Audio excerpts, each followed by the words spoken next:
அஸ்ஸலாமு அலைக்கும். Hi hello friends, welcome back to my channel. இன்னைக்கு நம்ம என்ன பார்க்க போறோம்னா, கவர்மெண்ட்ல கொடுக்குற சத்து மாவு வச்சு ஒரு ரெசிபி பார்க்க போறோம். Cake recipe. கண்டிப்பா உங்க குழந்தைங்களுக்கு இப்படி ஹெல்த்தியா செஞ்சு கொடுங்க, விரும்பி சாப்பிடுவாங்க. ஃபைனல்ல எப்பயும் போல டிப்ஸ் இருக்கு, அதையும் பார்த்துடலாம். சரி வாங்க வீடியோக்குள்ள போலாம். ஒரு கப் அளவு கவர்மெண்ட்ல கொடுக்குற சத்து மாவு தான் இன்னைக்கு நான் எடுத்துக்கிறேன். உங்ககிட்ட வீட்டில் அரைச்ச சத்து மாவு இருந்தாலும் நீங்க அதை எடுத்துக்கலாம். சில சத்து மாவு கொஞ்சம் நெருன்னு வரும், ஸோ அதனால நம்ம சலிச்சுக்கலாம். இப்போ சலிச்சு எடுத்தாச்சு. இதை மிக்சி ஜாரில் இந்த ஒரு கப் அளவு சத்து மாவு போட்டுக்கலாம்.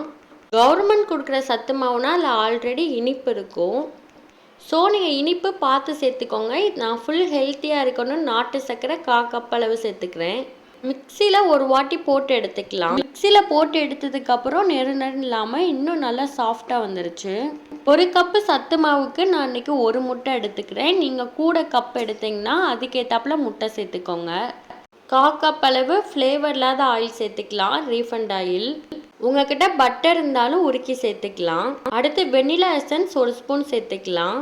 எசன்ஸ் சேர்க்கறதுனால நல்ல ஃப்ளேவராக இருக்கும், முட்டை ஸ்மெல் எதுவும் இல்லாமல். அடுத்து 1/4 கப் அளவு காய்ச்சின பால் சேர்த்துக்கலாம். அடுத்து மிக்சியில் ஒரு பல்ஸ் மட்டும் போட்டு எடுத்துக்கலாம். மிக்சியில் போட்டு ரொம்ப பிளெண்ட் பண்ண வேணாம், ஒரு 2 செகண்ட்ஸ் போட்டால் போதும்.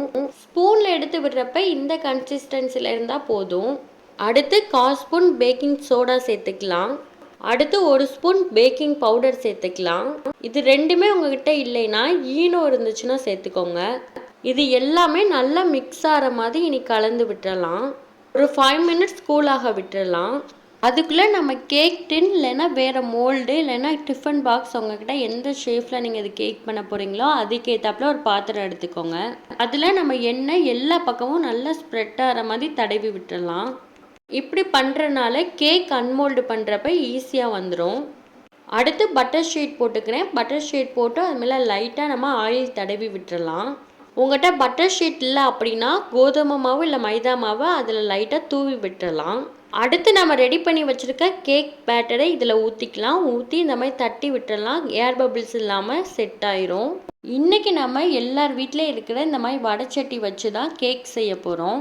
கேக் பேட்டர் வைக்கிறதுக்கு ஒரு 5 மினிட்ஸ் ப்ரீ ஹீட் பண்ணிடலாம். ஸ்டாண்ட் இல்லை கிண்ணம் அது மேலே கேக் ட்ரே வச்சு மூடி வச்சிடலாம். நான் கேக் வச்சு ஒரு 5 மினிட்ஸ்க்கு அப்புறம் நட்ஸ் வச்சேன். அது இன்னும் பொங்கி வந்தனால நம்ம வச்ச நட்ஸ் எல்லாமே உள்ளே போயிடுச்சு.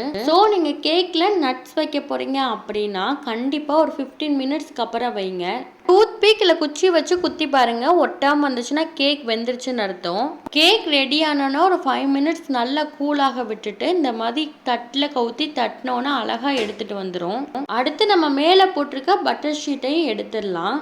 வேறு பிளேட்க்கு மாற்ற இன்னொரு பிளேட் அது மேலே வச்சு கவுத்துனா அழகாக மாறி வந்துடும். கேக்கை லைட்டாக டெக்கரேட் பண்ண எல்லா கடைகளையும் ஹர்ஷி சிரப் கிடைக்கும். இது 10 ரூபி பாக்கெட் தான். இப்படி பண்ணுறனால குழந்தைங்க ரொம்ப என்ஜாய் பண்ணி சாப்பிடுவாங்க. உங்கள்கிட்ட இந்த சிரப் இல்லை அப்படின்னா நீங்கள் டெய்ரி மில்கை லைட்டாக மெல்ட் பண்ணி கூட இது மேலே ஸ்ப்ரெட் பண்ணி கொடுக்கலாம். இந்த சாக்லேட் சிரப் போட்டுட்டு எல்லா பக்கமும் ஸ்ப்ரெட் பண்ணுற மாதிரி நல்லா தடவி விட்டுறலாம். அடுத்து நான் பாதாம் முந்திரி ரெண்டுமே பொடிசாக கட் பண்ணி வச்சுருக்கேன். அது ரெண்டையுமே நல்லா தூவி விட்டுலாம். இது பார்க்குறக்கே அட்ராக்டிவாக இருக்கும்.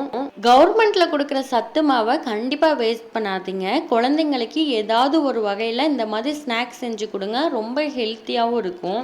கண்டிப்பாக இந்த ரெசிபியை செஞ்சு பாருங்கள். இன்றைக்கி நம்ம சாக்லேட் பற்றி தான் பெனிஃபிட் பார்க்க போகிறோம். சாக்லேட் சாப்பிட்றதுனால கொலஸ்ட்ராலும் ரத்த அழுத்தத்தையும் அது கம்மி பண்ணும். சாக்லேட்ல கார்லிக் அமிலம் அதிகம் இருக்கு, அதனால ஹார்ட் ரொம்ப ஸ்ட்ரென்தனா இருக்கிறதோட அந்த ஹார்ட் ப்ராப்ளம் எதுவும் வராமையும் தடுக்கும். இந்த வீடியோ டிப்ஸ் பிடிச்சிருந்துச்சுன்னா மறக்காம நம்ம சேனலை சப்ஸ்கிரைப் பண்ணிட்டு பெல் பட்டனை கிளிக் பண்ணிருங்க. தேங்க்யூ.